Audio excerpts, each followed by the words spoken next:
এই যে হঠাৎ হঠাৎ তোমাকে মনে পড়ে, গাছের ডালে একজোড়া চড়ুই তোমাকে মনে করিয়ে দেয়, রিকশায় হুড়তোলা একজোড়া মানুষ দেখলে তোমাকে মনে পড়ে। দিনে এরকম অসংখ্য কারণে হাজারবার তোমাকে মনে পড়ে।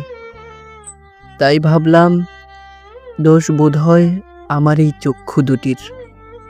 রাতে হঠাৎ ঘুম থেকে উঠে দেখি ভোরের কাঁটা তখন ৩টায়।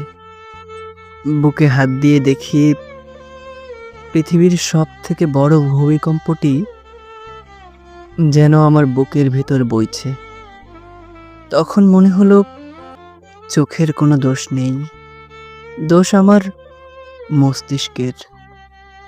যে মানুষ কল্পনায় বাস করে সে তো আর বাস্তবে থাকে না।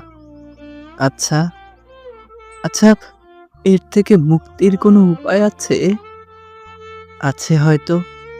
উপায় খুঁজতে গিয়েও দেখি আমার সমস্ত ভাবনারা আবার তোমাকেই খুঁজে নেয়। আমি যা লিখি তাতেই তুমি চলে আসো। যদি লিখি ফুল, তুমি হয়ে যাও সেই ফুলের কাঁটা। যদি লিখি দূরের আকাশ, তুমি হয়ে যাও রাতের জ্যোৎস্না।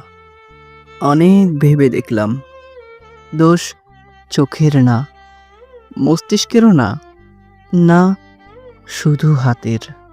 সমস্যা আমার শরীর জুড়ে, সমস্যা আমার সর্বাঙ্গে।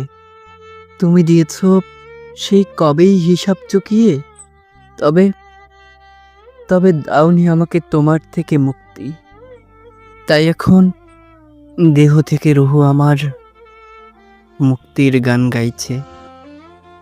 এতেই বুঝি শেষ হবে তোমার সাথে আমার সকল চুক্তি।